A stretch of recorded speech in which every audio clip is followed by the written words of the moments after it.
Hi, hello everyone. My name is Anurag. So to give you a brief about myself, I'm 2015 graduate from IT Roorkee, and then I went for a startup. I worked there. It was an tech startup, and worked there for about a year. And then I moved to pursue my MBA in marketing and strategy from IIM Kashipur, and 2018 graduate postgraduate from there. So yeah, after that, I worked in for 2 years at Oyo. Okay, I was looking after North India as a central business development operations, and luckily I got a chance to work with Varun Beverages. Obviously, entering into FMCG was so tough, being at the lateral side. But yes, I got the opportunity, and I worked there for 2 years, looking after Bihar market, and then within a couple of FMCG companies like Marico, Bajaj Consumer Care as sales development manager, and currently I'm at Reckitt, working as ASM, looking after Bihar market. So the point is, I just want to give you, the brief yeah, or the technical, aspects of some, sales terms, sales, terminologies, uh, how it actually goes, what is the perspective of every single problem statement. So we'll discuss in brief, actually. Uh, so like, if anyone is working in a FMCG company, then he or she must be aware about deal cell, right? For example, जब हम shipment करते हैं, जो भी FMCG stock है वो क्या करते हैं, कंपनी के डिपो से,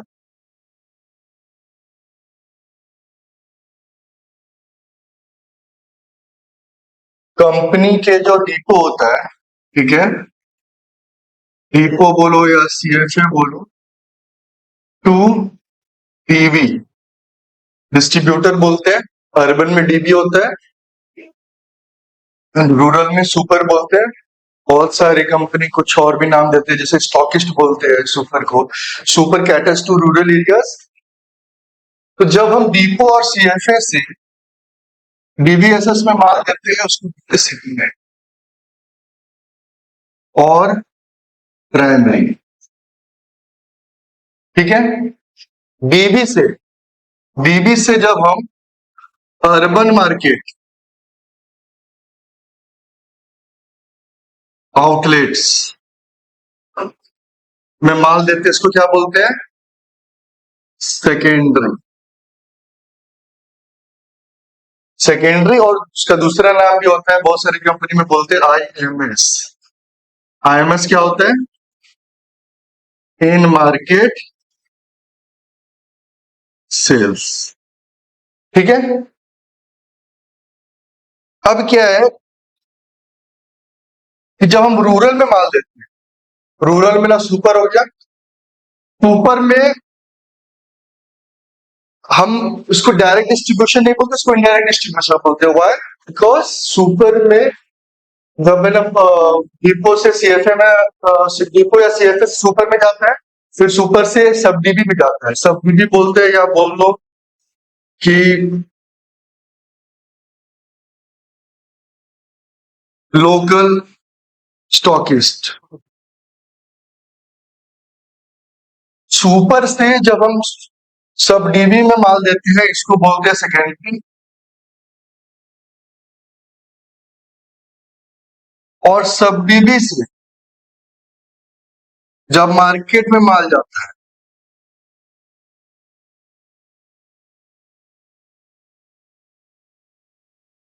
उसको हम क्या बोलते हैं, उसको हम बोलते हैं टर्सरी। ये बेसिक है, like why I am explain this to you, obviously just want to cover the maximum audience, large audience. So this clarity should be in blood, ठीक है। क्या क्या हुआ यहाँ पे, डिपो से सीएफए में गया, ओ सॉरी, डिपो और सीएफए से डीपी और एससी में गया, उसको हम क्या बोलेंगे, शिपमेंट या प्राइमरी। डीबी क्या है, डायरेक्ट चैनल होता है। डीबी क्या करता है, अर्बन के आउटलेट्स में माल देता है। सुपर क्या करते हैं? सुपर इनडायरेक्टली है ना कवर करता है। इनडायरेक्टली कैसे करता है? सुपर ब्लू सब डीबी और लोकल जो वहां के रूरल एरिया के ब्लॉक के तहसील के जो गांव है विलेज है उसके जो लोकल स्टॉकिस्ट होते हैं उसको हम सब डीबी भी बोलते हैं। और बहुत सारी कंपनी में लोकल स्टॉकिस्ट और उस तरीके से भी नाम दिया जाता है, नेमिंग किया जाता है। तो उस केस में हम क्या बोलते हैं कि हमने सेकेंडरी किया, हमने डायरेक्ट डिस्ट्रीब्यूशन नहीं किया। अब सब डीबी और लोकल स्टॉकिस्ट क्या करेगा? मार्केट में माल देगा, तो उसको बोलेंगे टर्सरी। ये मैं इसलिए समझा रहा हूं, सेकेंडली जो सेकेंड पर्सपेक्टिव इसलिए है कि ये data we can easily have. ठीक है, डिपो में मान लो 10 पेटी माल हमने बिल किया डीबी को, डीबी से 3 पेटी अर्बन में किया, तो हमें पता चल रहा है कि यहाँ पे 10 पेटी का शिपमेंट हुआ, 3 पेटी का सेकेंडरी हुआ टू अर्बन मार्केट। सुपर में 4 पेटी हमने सब डीबी में किया, तो सुपर से सेकेंडरी हुआ कितना? 4 पेटी। फिर सब डीबी ने 2 पेटी मार्केट में दिया, तो सब डीबी का सेकेंडरी हुआ 2 पेटी, लेकिन सुपर का टर्सरी हुआ 2 पेटी। राइट, ठीक है। तो हमने ये देखा कि डीबी और सुपर में हमने माल दिया, डीबी और सुपर से हमने मार्केट में दे दिया, तो वो डेटा हमें पता होता है क्योंकि ऑब्वियसली वो बिलिंग हम ही करते हैं, हमारी टीम करती है, और वो कंपनी को डेटा पता होता है। लेकिन जब आउटलेट्स के पास माल पहुंचा, चाहे वो अर्बन के आउटलेट्स हो या रूरल के हो, तो वहां से माल कितना बिका जिसको हम प्रॉफिट बोलते हैं, वो डेटा कहां से आता है? तो वो data it is very tough to get, but yes there is a company working to collect all those data and crunching all the data और उससे कुछ meaningful you know outcomes and output निकाले, तो वो हमारा काम करते हैं निल्सन। निल्सन के काफी एम्प्लॉयज होते हैं जो कि मार्केट वर्किंग करते हैं and they collect different data at different levels, and obviously उनकी क्रंचिंग होती है, different types of research and analysis होती है, then they present data to the company.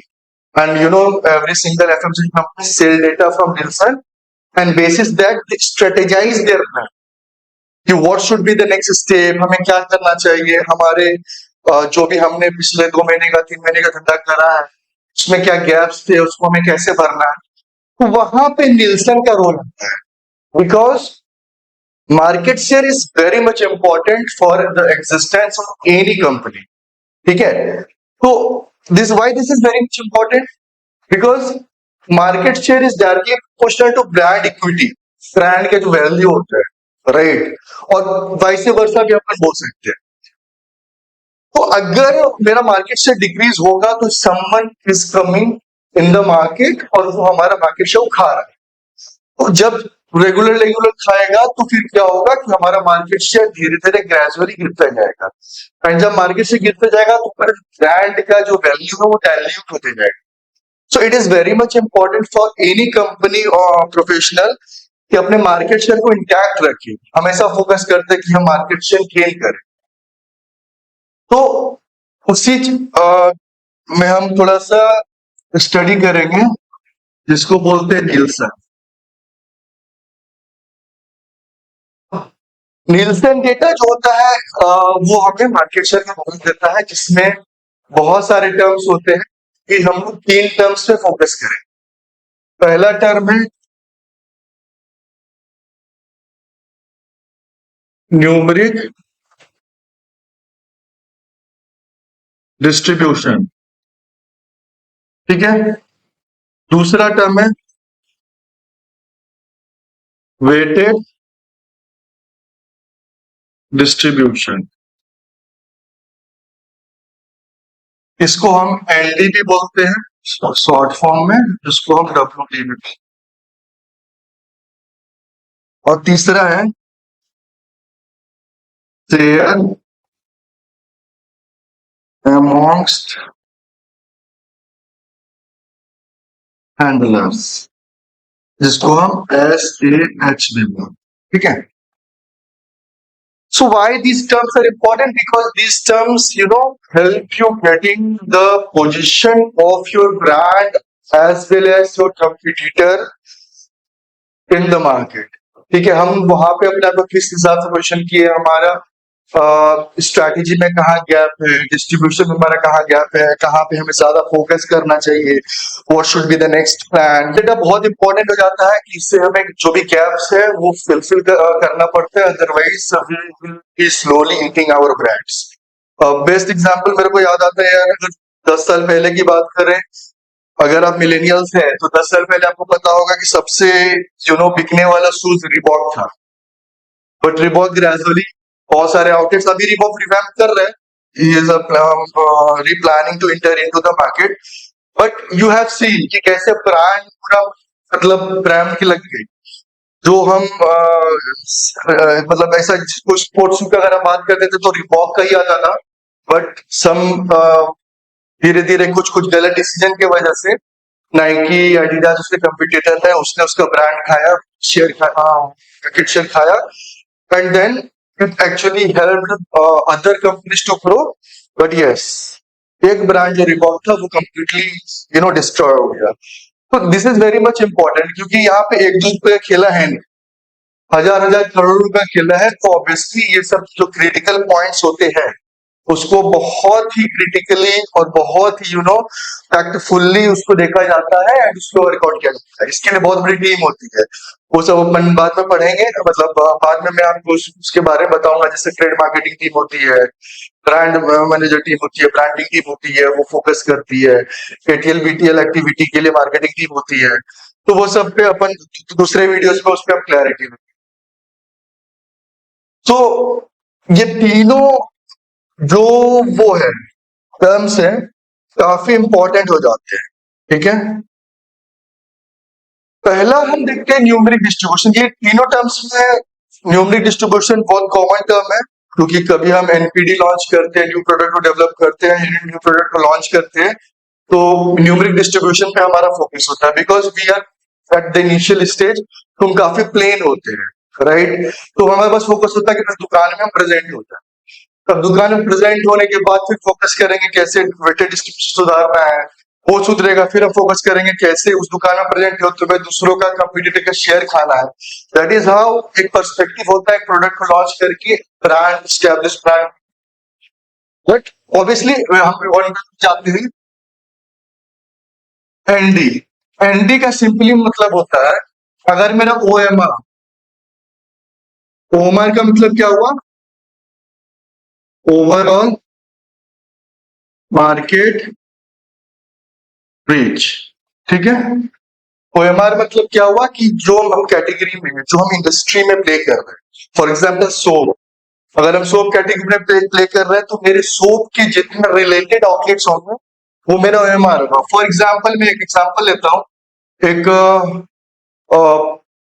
कोई भी कैटेगरी का ओएमआर में सोप का ही लेते हैं तो 100 आउटलेट से एक एरिया में, ठीक है। तो मेरा ओएमआर कितना हो गया, 100, ठीक है। अब न्यूमेरिक डिस्ट्रीब्यूशन क्या होगा, न्यूमेरिक डिस्ट्रीब्यूशन का सिंपल एक फॉर्मूला होता है, number of outlets that our brand is present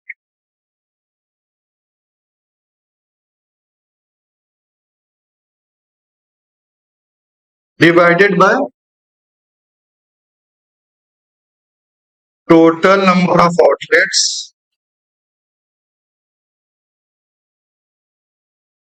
in the market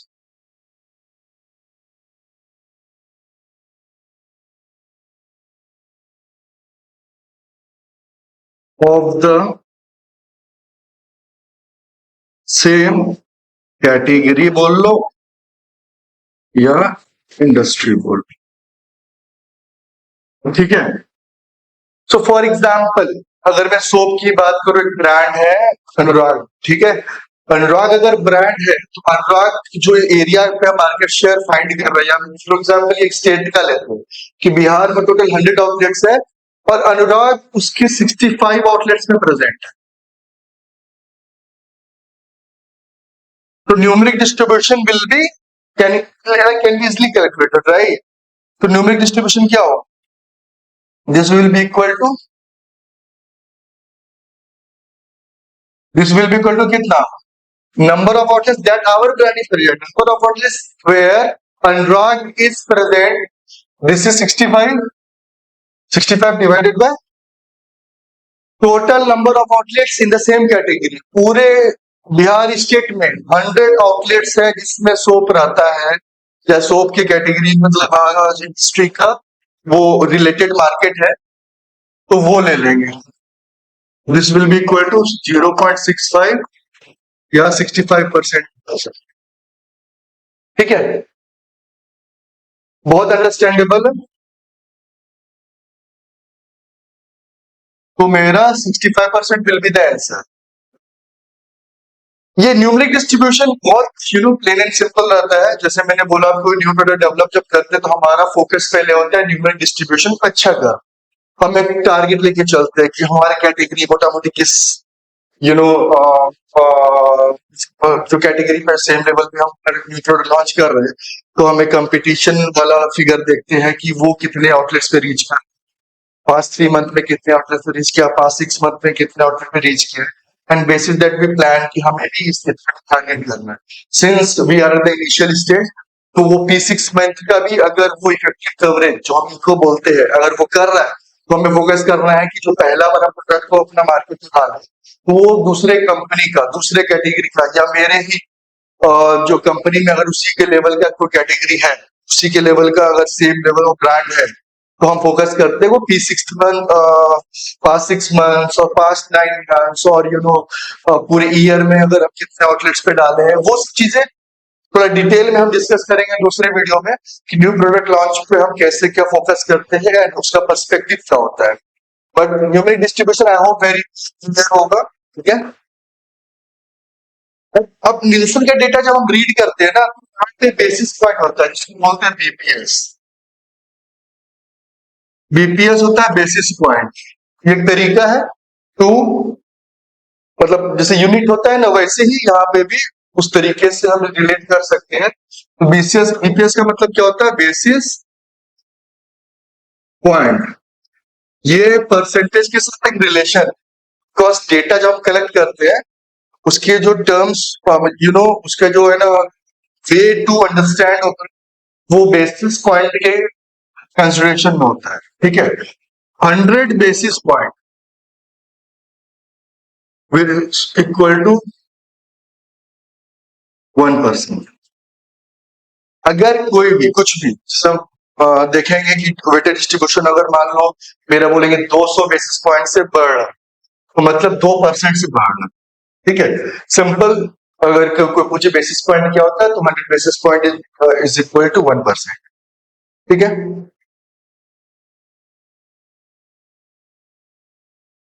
दूसरा होता है वेटेड डिस्ट्रीब्यूशन. राइट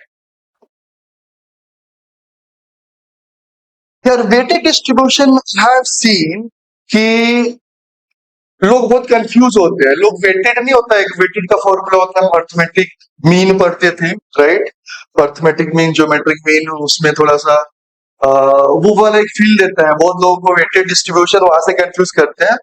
बट मैं वेटेड डिस्ट्रीब्यूशन का मैं एक बात बताऊं, weighted distribution does not relate to sales of our brand. हमारा ब्रांड का क्या सेल है इससे मतलब ही नहीं है वेटेड डिस्ट्रीब्यूशन. इसका फॉर्मूला पे जब आएंगे ना, तो हम देखेंगे कि इसका क्यों ऐसा हम बोल रहे हैं. ठीक है, सेकेंड, वेटेड डिस्ट्रीब्यूशन क्या शो करता है? The right set of outlets we are presenting, the right sets of outlets we are presenting. ठीक है, वेटेड डिस्ट्रीब्यूशन इफेक्टिवली ये फोकस करता है कि whether we are present in the right sets of outlets और not. अगर हम right sets of outlet जहां पे हमारा कैटेगरी बहुत ज्यादा बिक रहा है, वहां पे हम है ही नहीं, तो अगर मेरा कैटेगरी उस दुकान में बहुत ज्यादा बिक रहा है, तो क्या मतलब है कि कस्टमर को, कंज्यूमर को पता है कि मुझे ये सामान लेना तो मुझे यहाँ जाना है, और मैं वहीं पे ही प्रेजेंट नहीं. तो मतलब समझ रहे हो, we are not present the right set of automatic जहां पे हमारा कैटेगरी बहुत ज्यादा दिखता है, वहां पे मेरा ब्रांड ही प्रेजेंट नहीं। So we are doing crime to it, right, we are doing crime to it. इसलिए बोला जाता है कि try to reach maximum number of audience, चाहे वो 3 पीस में क्यों ना हो, 6 पीस में क्यों ना हो, पहले पूछो तो उसके बाद हम एक इफेक्टिव वहां पे नंबर ऑफ पीसेस को बढ़ाएंगे, नंबर ऑफ उस पे फोकस करेंगे कि वहां पे मैक्सिमम शेयर दूसरे का कंपनी का खाए। लेकिन पहले पहुंचना बहुत इंपॉर्टेंट है कि पहले हम राइट साइड पहुंचे और हम अपनी कंपनी के बारे में दूसरों को बताए कि मेरा ब्रांड यहाँ भी प्रेजेंट है, ताकि लोगों के पास जो चॉइस है, लोगों के पास जो ऑप्शन है वो भी बढ़े। ठीक है, तो अगर हम right side of order present नहीं है तो हम अपने कंपनी का नुकसान ऐसे ही कर रहे हैं, अपने ब्रांड का नुकसान ऐसे ही कर रहे हैं।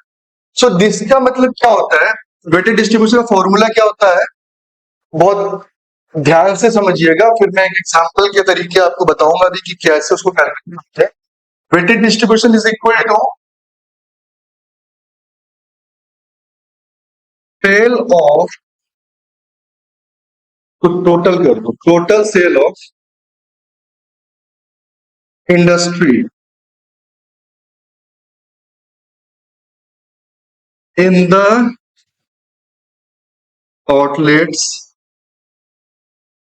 we are present divided by,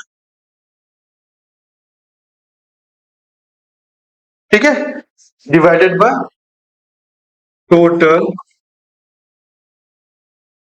industry sales. मान लो 5 दुकान है, 3 दुकान में प्रेजेंट है, 2 में नहीं है, तो जो 2 दुकान में प्रेजेंट नहीं है उससे हमको मतलब ही नहीं है वहां पे कितना बिक रहा है, 2 लाख का बिक रहा हो, 20 लाख का बिक रहा हो, 2 करोड़ का बिक रहा हो, डजेंट मैटर। अगर हम 3 दुकान में प्रेजेंट है तो उस 3 दुकान में मेरे कैटेगरी का, मेरे सेम लेवल ऑफ इंडस्ट्री का से है वो पर उसका समेशन करेंगे, that will be divided by total industry sale, that will give you weighted distribution, that will give you weighted distribution. समझ रहे हो? तो बहुत इस चीज को यार एक बार अच्छे से समझने के लिए आपको एक एग्जांपल दिखा, ठीक है, ताकि आपको और भी क्लैरिटी और ये इसमें आप कभी कंफ्यूज ना करो, because I have seen a lot of guys getting confused in those topics कि भाई वेटेड डिस्ट्रीब्यूशन ये हो गया, तो इसका मतलब समझ में नहीं आएगा ना, cases that will not be able to take decent decisions as an ASM, as an RTM, as an trade marketing manager, और जो भी बोलो रिलेटेड टू ट्रेड मार्केटिंग बोलो या डिस्ट्रीब्यूशन बोलो, बोथ आर इंपॉर्टेंट। ठीक है, मैं एग्जांपल वेटेड डिस्ट्रीब्यूटर और एससीएच के एक साथ दूंगा सो दैट कि आपको दोनों में डिफरेंस समझ में आए।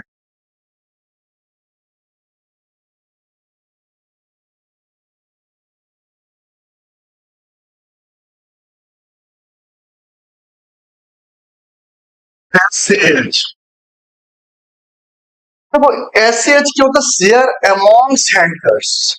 यार अगर थोड़ा सा लिटरेचर वाइज अगर आप फोकस करोगे ना, द कीवर्ड्स में जो 3 वर्ड है, शेयर अमॉन्ग्स हैंडलर्स, तो ये बोल रहा है कि जो हम हैंडल कर रहे हैं, जहां हम प्रेजेंट है, उसमें हमारा क्या शेयर, हम जहां प्रेजेंट नहीं है उससे हमको मतलब नहीं है, उसमें जहां प्रेजेंट नहीं है ना उसका आपको कैटेगरी से मतलब है कि वहां पे कितना सेल्स हो रहा है, भले 2-4 करोड़ हो रहा हो, हमें उससे मतलब नहीं है।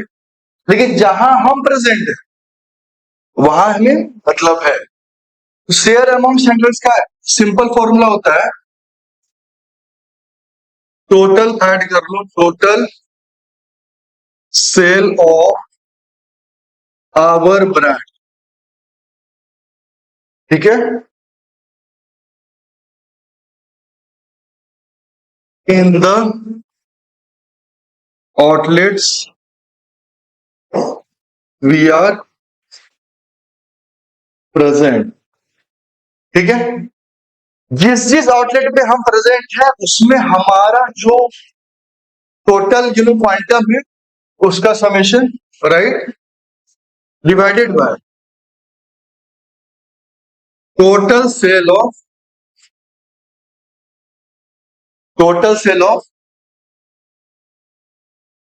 कैटेगरी और इंडस्ट्री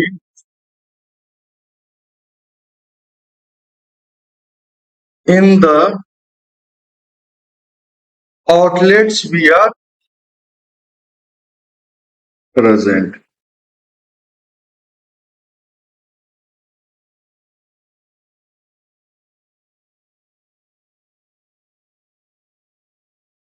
तो जहां पे प्रेजेंट नहीं है उससे मैं तो मतलब नहीं।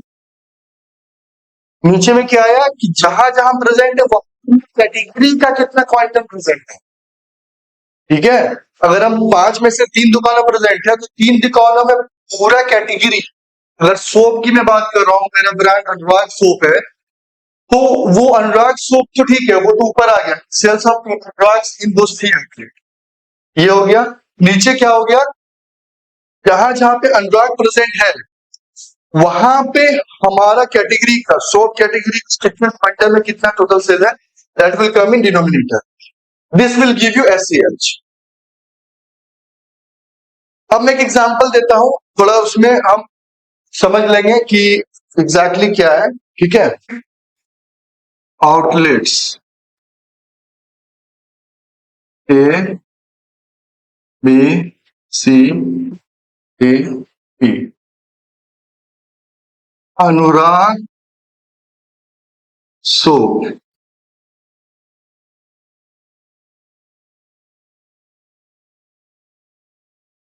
अनुराग सोप इसमें कितना कितना प्रेजेंट है वो देख लेते हैं।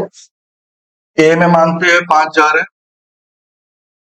बी में मानते 0 है, सी में 4,000 है, डी में 3,000 है, ई में क्या है 0 है।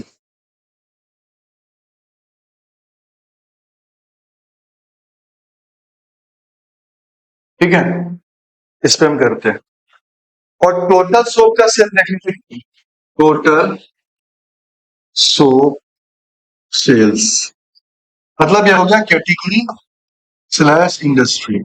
20,000 है,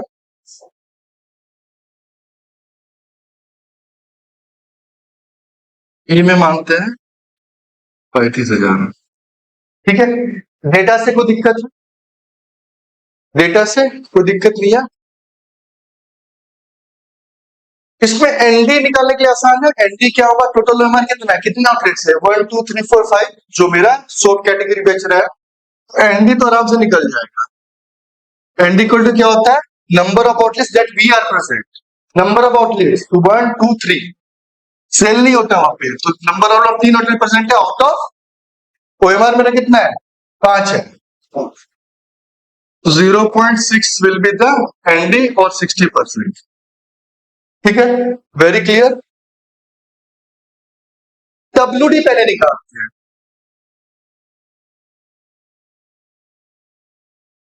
डब्ल्यूडी में हमने क्या बोला था मित्रों,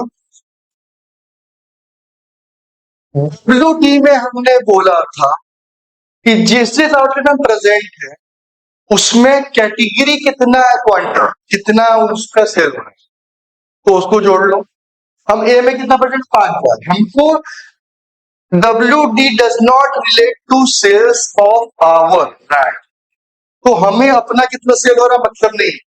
अगर हम यहाँ पे एक पीस 1 रुपया भी लाते तो डब्ल्यू डी में मेरा वो कंट्रीब्यूट होता, because we are present does not mean about the quantity, but we are present the right sector market, क्योंकि वहां पीस 100 बिक रहा है, तो अगर वहां पे 10 रुपया का भी प्रेजेंट है तो we will include this in weighted distribution while calculating. ठीक है, तो डब्ल्यूडी का मतलब क्या होता है, सेल्स ऑफ कैटेगरी और industry in the outlets where we are present. ठीक है, कितना total sales of industry in the outlets we are present, ठीक है, divided by total industry sales. ठीक है, तो वेटेड डिस्ट्रीब्यूशन का मतलब क्या होगा, ए में है 20 के, सी में है 10 के और डी में है 20 के, तो 30 और 35 से हमें कोई मतलब नहीं है। ठीक है, तो 20 के हो गया, 20 के प्लस 10 के प्लस 20 के divided by total industry sales. ठीक है, 20K प्लस करते जाओ 30K plus 10K plus 20K plus 35K। ठीक है, तो जब हम कैलकुलेट करेंगे तो कितना आएगा? 20 10 30 20 कितना? 50K divided by 30 20 50 10 60 20 80 3 115K। ठीक है, के कट जाएगा, 5 10 है, 5 दूनी 10 5 23। तो इसको जब हम करेंगे ना मेरे भाई, तो this should come around its like 43.47%। ठीक है, तो वेटेड डिस्ट्रीब्यूशन में निकालना है कितना हो?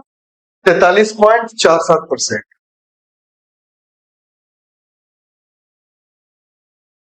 अब हम निकालते हैं एससीएच। एससीएच में हमने क्या बोला था कि जिस जिस आउटलेट में प्रेजेंट है उसका सेल मेरे ब्रांड का। ठीक है, एससीएच के बाद फिर से फॉर्मूला देख लो कि total sale of our brand in the outlets where we are present divided by total sales of the category और इंडस्ट्री, सब category industry in only those outlets where we are present. ठीक है, तो अगर हम उसको करेंगे तो सेल्स क्या हो जाएगा इसके हिसाब से देखो। सेल्स ऑफ आउटलेट 5000 4000 3.5 ये 3 आउटलेट में प्रेजेंट है। कितने कितने क्वांटम में? 5000 में 4000 में 3000 3500। तो 5K plus 4K plus 3.5K divided by उस आउटलेट में जो कैटेगरी प्रेजेंट है, जहां पे हम प्रेजेंट है उसका क्वांटम लेना है। तो 5000 में कितना है? 20,000, 4000 में 10,000 और 3500 में 20,000। तो कितना हो जाएगा? 20K plus 10K plus 20K, 20K plus 10K plus 20K। ठीक है, तो कितना हो जाएगा? 5 4 9 3 12.5K डिवाइडेड बाय 20 10 30 20 50। के कैंसिल। ठीक है, 5 5 दूनी 10 5 25 25%। ठीक है, तो यार एक चीज देखो, अगर मेरे को बोलेगा कि मेरे को वेटेड डिस्ट्रीब्यूशन अगर इसमें बढ़ाना तो हम क्या करेंगे? तो हम क्या देख रहे हैं ना इससे, इसको पहले अपन एक बार है थोड़ा सा क्लियर कर देते हैं।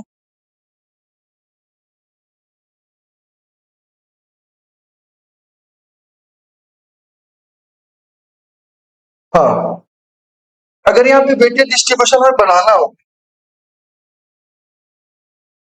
तो एक सेकेंड, अगर हमें यहाँ पे वेटेज जिसको बनाना हो तो क्या करेंगे कि यहाँ पे देखो 30,000 है और इसको करने के लिए हमें क्या करना पड़ेगा? हम यहाँ पे प्रेजेंट होंगे तभी ना इस वेटेड डिस्ट्रीब्यूशन के कैलकुलेशन में ये वाला क्वांटम आएगा। तो हमें राइट साइड का आउटलेट प्रेजेंट होगा। अब देखो सबसे ज्यादा सेल होता है ई आउटलेट में, जो कि 35,000 का होता है, वहां पे हम प्रेजेंट ही नहीं है। तो ये एक तरह का गुनाह है। तो हमें ये फाइंड करना है कि 35,000 या फिर मैक्सिमम जो क्वांटम में जहां पे है हमारा कैटेगरी प्रेजेंट है वहां पे हम प्रेजेंट हो। तो वेटेड डिस्ट्रीब्यूशन बढ़ाने के लिए हमें कुछ नहीं करना, बी में प्रेजेंट होना है, चाहे वो हम 10 रुपए से प्रेजेंट हो या 10,000 से, बट हमें प्रेजेंट होंगे सो दैट ये 30,000 भी कैलकुलेशन में आएगा। ऊपर है ना हम 10,000 और 30,000 को और लिख पाएंगे। तो जैसे इसका जो वेटेड डिस्ट्रीब्यूशन था ना, तो क्या था? 20 प्लस 10 प्लस 20 था, डिवाइडेड बाय क्या था? टोटल इंडस्ट्री का सेल था। 20 प्लस 30 प्लस 10 प्लस 20 प्लस 35। ठीक है, अब अगर हम बी वाले आउटलेट प्रेजेंट हो जाएंगे, ऊपर में क्या होगा? डिनोमिनेटर में 30 भी आ जाएगा, ऊपर में डिनोमिनेटर 30 आएगा, जो 43.47% आया था तो बढ़ जाएगा, तो डिनोमिनेटर बढ़ गया। ठीक है, अगर ई आउटलेट भी प्रेजेंट हो गया, मान लो ई आउटलेट में 1000 रुपए टाइप का स्टोर्स अपने ब्रांड को हमने पुश किया, ऊपर में फिर 35K भी जोड़ देंगे। ठीक है, तो ऐसे ही अगर हम कर देंगे, अगर हम जितने भी वेटेड आउटलेट्स हैं मार्केट में, अगर हम उस सारे जगह पे प्रेजेंट अगर हो जाते हैं, तो हमारा वेटेड डिस्ट्रीब्यूशन क्या होगा? 100% होगा। So that is the only reason कि कंपनी कभी कभी बोलता है कि रीजन आउटलेट्स होते हैं, जो कि बड़े आउटलेट्स होते हैं जहाँ पे सेल्फ सेलेक्ट होता है, उस टाइप का होता है। SCMT बोलते हैं, स्टैंड अलोन जो मार्केट में होता है,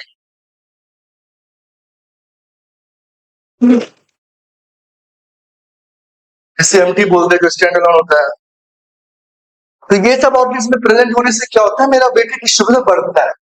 बिकॉज तब हम क्या कर रहे हैं, अगर हम प्रेजेंट नहीं है ना, तो हम अपना वेटेड डिस्ट्रीब्यूशन सुधार रहे हैं bye allowing our brand to enter into the right set of outlets। ठीक है, so this is very much important. कभी कभी आप देखे होंगे कि कंपनी बहुत ज्यादा पुश करता है कि रूरल में बिलिंग एफिशिएंसी करो, तुम्हारा इको क्यों घट रहा है? इको घटने से लोग परेशान इसलिए होते हैं कि मेरा वेटेड डिस्ट्रीब्यूशन इफेक्ट होता है। कहीं ऐसा तो नहीं इको मेरा घट रहा है? अगर हम पहले 60 दुकानों को सर्विस देते थे, मेरा पिछला 3 महीना में 40 दुकान में दे रहे हैं, तो जो 20 दुकान है, उस 20 दुकान में जो मेरा सेल होना चाहिए था, ऑब्वियसली उसमें कुछ दिक्कत होगा तभी तो घट रहा है। चाहे वो हमारे जो सेल्स पर्सन है वो फोकस नहीं कर रहा हो, चाहे कुछ है ना उधारी वगैरह का रीजन हो, चाहे वो ट्रांसपोर्टेशन इशू, ऑपरेशन इशू हो, कुछ भी रीजन हो, तो हम चाहते हैं कि अपने कवरेज को बढ़ाएं। अगर कवरेज को नहीं बढ़ाएंगे तो हम अपने राइट सेट आउटलेट्स में प्रेजेंट नहीं हो पाएंगे, और द मोमेंट हम अपने राइट सेट आउटलेट प्रेजेंट नहीं होंगे तो फिर दिक्कत है। दिक्कत क्या है कि हमारा वेटेड डिस्ट्रीब्यूशन इफेक्ट होगा और हमें मार्केट शेयर में काफी ज्यादा खामियाजा भुगतना पड़ेगा। ठीक है, तो इसीलिए कंपनी हमेशा बोलती है कि आप है ना अपने इको को इंटैक्ट रखो, जितना आप इफेक्टिव कवरेज कर रहे हो और परसेंटेज टाइप का मेंटेन करो, उसमें कुछ है ना दिक्कत नहीं आनी चाहिए। ठीक है, अगर आप रूरल पे फोकस कर रहे हो तो एफिशिएंसी बहुत बात होती है। सब डिवी में कितने सब डिवी में मंथ और मंथ एक पार्टिकुलर ब्रांड को बिल्ड कर रहे हैं, अगर हम उस ब्रांड को ग्रेजुअली अपना बिलिंग एफिशिएंसी नहीं बढ़ाएंगे, तो हो सकता है कि हम जहां हमें प्रेजेंट होना चाहिए वहां पे हम प्रेजेंट नहीं हो रहे हैं, और उसके वजह से हमारे ब्रांड का उस हिसाब से विजिबिलिटी पे इश्यू आ रहा है, वेटेड डिस्ट्रीब्यूशन पे इश्यू आ रहा है, और इफेक्टिवली हमारा ब्रांड डाइल्यूशन करेगा और हमारे मार्केट शेयर को हैम्पर करेगा। That is the only reason every single company, every single leadership team wants us to increase our reach as far as possible. ठीक है, तो इसीलिए ये बहुत इंपॉर्टेंट क्राइटेरिया हो जाता है किसी भी ब्रांड को इंटैक्ट करने के लिए, किसी भी ब्रांड को मेंटेन करते हुए आगे बढ़ने के लिए। अदरवाइज कंपटीटर आएगा और हमारा ब्रांड को खा जाएगा, and then we will find it very difficult to come back, because इतना आसान है नहीं मार्केट में ब्रांड को स्टैब्लिश करना। ठीक है, अब हम SCH को इंक्रीज कैसे कर सकते हैं? SCH को इंक्रीज कब कर सकते हैं? जैसे देखो यहाँ पे क्या था, 5,000 वाला है, 20,000 वाला। हमें क्या था कि हम अपना सेल उस आउटलेट में कितना कर रहे हैं, अपने का अनुराग सोप मान लो 5,000 कर रहे हैं, उसका हम समेशन लेंगे, जितने भी आउटलेट्स ना हमें मतलब ही दूसरे आउटलेट्स है, हमें अपने ही जहां पे हम प्रेजेंट है उसी में शेयर अमाउंट हैंडल का ये डेटा निकल रहा है। तो अपना जब शेयर निकल रहा है उस आउटलेट में जहां हम हैंडल हो रहे हैं, तो उसको बढ़ाने के लिए हमें क्या करना पड़ेगा? अपने को सेल को पुश करना पड़ेगा। अपने सेल को पुश कैसे कर सकते हैं? बाय कम्युनिकेटिंग अगर ऐसा कुछ है ना, ऑफर है, कंज्यूमर ऑफर है, ट्रेड ऑफर है, जिससे हमें मौका मिल रहा है पुश करने का, तो हमारे सेल्स पर्सन को उसको पुश करना चाहिए। या फिर कोई ATL एक्टिविटी है, कोई एड वेड आने वाला है, कोई नॉन सेलिब्रिटी का एड आने वाला है, उसके थ्रू हम पुश कर सकते हैं। सेल्स वहाँ पे आउटलेट्स वाले को बोल सकते हैं कि भाई आप इसका थोड़ा और ज्यादा स्टॉक रखो क्योंकि डिमांड आने वाला है, बिकॉज हमने एड पे काफी ज्यादा खर्च किया है। कुछ BTL लेवल पे है, BTL लेवल पे क्या है कि कुछ वहाँ पे पैम्पलेट्स वगैरह दे दिया, कुछ है ना हैंगलर्स या वगैरह दे दिया, डैंगलर्स दे दिया, वो सब चीजें ना दे दिया, जो कि है ना उससे दुकान का ऑब्वियसली विजिबिलिटी पे भी एक अच्छा है ना, रौनक वगैरह आए और वो विजिबिलिटी को ऐड करे, ताकि जो भी हमारा आउटलेट्स है वो हमारा स्टॉक रखने को थोड़ा सा और वो हो जाए as with respect to our competitor. तभी ना हम कंपटीटर का कुछ शेयर को खा पाएंगे। फॉर एग्जाम्पल कि कोई भी एक ऐसा आउटलेट है, मान लो 100 रुपए का साबुन बेचता है, ठीक है। अब मान लेते हैं कि पूरे इंडस्ट्री या कैटेगरी, सोप का इंडस्ट्री कैटेगरी 10% से ग्रो कर रहा है, तो एक आउटलेट कितना ज्यादा दे सकता है? 120 रुपए का ज्यादा ज्यादा, या 130, 130 ही लेते हैं। इनिशियल लेवल पे 100 रुपए का जब वो बेच रहा था वो आउटलेट, वो मेरा प्रोडक्ट बेच रहा था 30 रुपए का, और कंपटीटर मतलब 3 4 कंपटीटर है उसको मिला के बेच रहा था 70 रुपए का, ठीक है। तो मेरा यहाँ पे कितना परसेंट शेयर था? 30% था। टोटल सेल कितना हुआ? 70 प्लस 100, और उसमें मेरा शेयर कितना? 30% का था। मैंने बोला कुछ भी पुश करा, मैंने उससे रिलेशन अच्छा बनाया आउटलेट से, वो मेरे को जानता है, वो मेरे घर के बगल का है, 3 साल से जान रहा है, तो उसके बेसिस पे मेरा बात मान लिया, या उसको मैंने उधार ही दे दिया कि भाई तुम 15 दिन बाद पैसा देना, अभी तुम स्टॉक ले लो। तो उससे मान लो कितना करेगा? 50 रुपए क्या लेगा? 30 रुपए की जगह क्या किया? 50 रुपए का ले लिया, ठीक है। तो 20 रुपए का सेल हमारा। अब ऐसा तो नहीं ना हुआ कि परसेंट का इंक्रीज हुआ, 50/30 -1, मोटा मोटी देखेंगे तो 60% का सेल इंक्रीज हो गया। पहले 30 रुपए था, अब 50 रुपए ले रहा है, it is like 66% increase of our brand से। अनुराग एंड सोप अगर 30 रुपए पहले हम यहाँ इस दुकान में दे रहे थे, कि राम आउटलेट मान लेते हैं, राम नाम है इसका, पहले 30 रुपए का दे रहे थे, 50 रुपए के देने लगे, तो 66% में सेल इंक्रीज किए। कैटेगरी कितने इसके ग्रो कर रहा है? कैटेगरी 30% से ग्रो कर रहा है। ग्रो तो 10% से कर रहा था, क्योंकि 30% से कैटेगरी ग्रो करना it's very tough, it's very challenging, it's very abnormal. But अगर 10% से कर रहा है, तो मान लेते आउटलेट है हमारे प्रेशर की वजह से 20% और रख लिया एक पार्टिकुलर, इसको हम बोलते हैं गला मार खेल देना, सो दैट कि उसको रात में भी सोए तो टेंशन हो कि भाई सुबह उठ करके मेरे को अनुराग ब्रांड को लिक्विडेट कर, तो वो भी पुश करें हम हमारे प्रोडक्ट। तो जब 30 से 50 हुआ, इसका मतलब ये थोड़ी है कि जो बाकी जो आउटलेट का सेल था, बाकी जो ब्रांड का सेल था, वो 70 से 66% पे ग्रो करे। कितना करेगा? 20% कितना हो गया? 50 हुआ, उसको 130 बेचना है, तो 20 से हुआ तो 70 का कितना हो गया? 80, तब ना 130 बनेगा। तो जब 80 से ग्रो हुआ, तो बाकी हमारे ब्रांड के अलावा जो हमारे कम्पिटिटिव ब्रांड थे, वो कितना से ग्रो? मोटा मोटी 12%,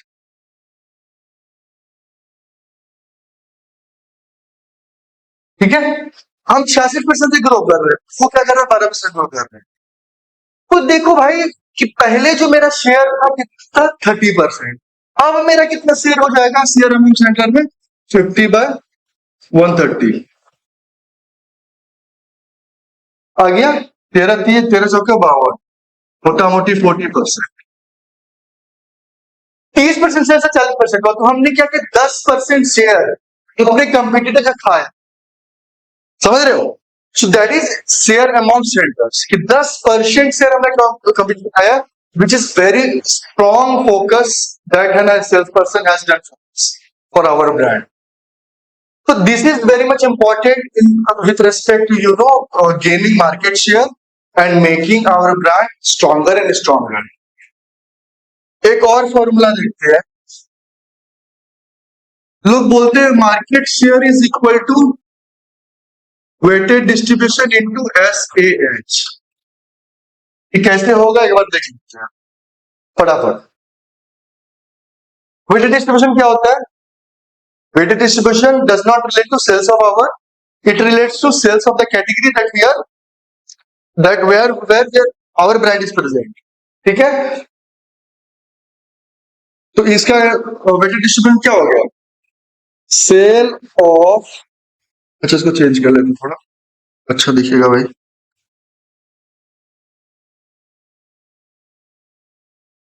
cell of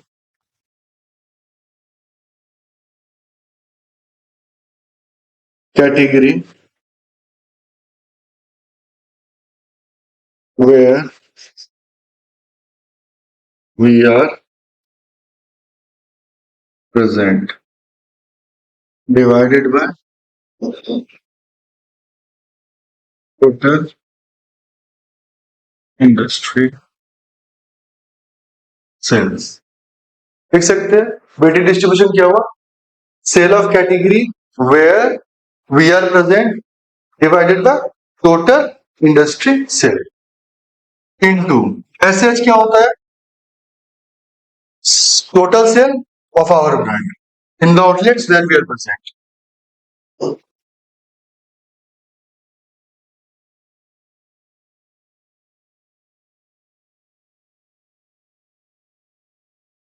total sale of our brand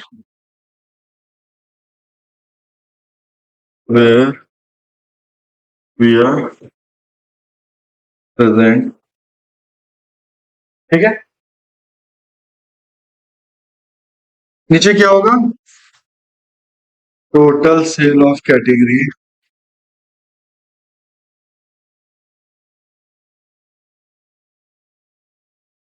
where we are present। हमारे कैटेगरी का टोटल सेल कहते हैं शेयर अमाउंट सेल का, हमें फॉर्मूला अच्छे से पता है। अब एक चीज देखो, sale of category where we are present, sale of category where we are present आ रहा है, तो ये क्या होगा, कट जाएगा न्यूमरेटर डिनोमिनेटर। तो मार्केट से का फॉर्मूला क्या हुआ, total sale of our brand where we are present बोलो या ओवरऑल मार्केट बोलो, वेयर वी आर प्रेजेंट तो ऑब्वियसली मार्केट में ही ना, तो total sale of our brand divided by total industry sales that actually gives you market share. ठीक है, तो इस वीडियो के माध्यम से मीडियम से हमने जाना कि how you know weighted distribution, SH unit distribution कैसे फाइंड करते हैं, कैलकुलेट करते हैं, उसके पीछे क्या कॉन्सेप्ट है, हमें क्यों ऐसा फोकस करना चाहिए, क्यों यू नो मार्केट शेयर को इंटैक्ट रखना बहुत इंपॉर्टेंट है, ग्रेजुअली मार्केट शेयर को इम्प्रूव करना भी बहुत इंपॉर्टेंट है, अदरवाइज को कंपटीटर आएगा और हमारे मार्केट को खा जाएगा। तो वो अगर ऐसा करता है तो हमारा मार्केट में हमारा ब्रांड पूरी तरह से मिट सकता है। इस चक्कर में कोई भी ब्रांड, अगर अच्छी ब्रांड है, कोई भी अगर ब्रांड हम देखते हैं तो 100-200 करोड़ का ऑन एन एवरेज एक रेस्पेक्टेड ब्रांड होता ही है पूरे मार्केट में। तो जब वो हो रहा है तो ऑब्वियसली हम नहीं चाहेंगे कि 200-300 करोड़ का धंधा जिस ब्रांड से आ रहा है वो धंधे को हम खत्म करें किसी कंपनी के, कोई कंपनी भी नहीं चाहेगी। And that is the reason कि ट्रेड मार्केटिंग की जो टीम होती है वो बहुत इंपॉर्टेंट होती है। एज एन एएसएम हमारा उतना इन्वॉल्वमेंट और क्राइटेरिया केपीआईज में होता है नहीं कि हम इसको फोकस करें, बट अकॉर्डिंग टू मी ये होना चाहिए। ये होगा तभी आप उस हिसाब से अपनी टीम को भी अलाइन करवाओगे, उस हिसाब से क्या मकसद है, क्या पर्सपेक्टिव है, क्या एक जेंटल थॉट है उसके बिहाइंड, वो आप क्लियरली कम्युनिकेट कर पाओगे। एंड अगर ऐसा होगा तो आप एक तरह से 360 degree just not for sales but yes sales बढ़ाने के पीछे, डिस्ट्रीब्यूशन बनाने के पीछे, इफेक्टिव कवरेज बढ़ाने के पीछे हमारा क्या एग्जैक्ट मकसद है वो खुल के सामने आता है। और वो जब आता है तो हम एक अच्छा डिलीवर भी करते हैं, जो कि एक सस्टेनेबल डिलीवरी भी बोला जाता है। सो ठीक है, for any queries you can write to my in the comment section, I will try to resolve as soon as possible. और भी अगर आपको लगता है कुछ ऐसे सेल्स में एफएमसीजी एरिया में कुछ ऐसे क्वेश्चन है, प्रॉब्लम स्टेटमेंट है जिसके आंसर आप सीख कर रहे हो, आपको क्लैरिटी नहीं है, आप जानना चाहते हो, you can place in a comment and I will try to cover all those things as soon as possible। ठीक है, थैंक यू, जय श्री राम।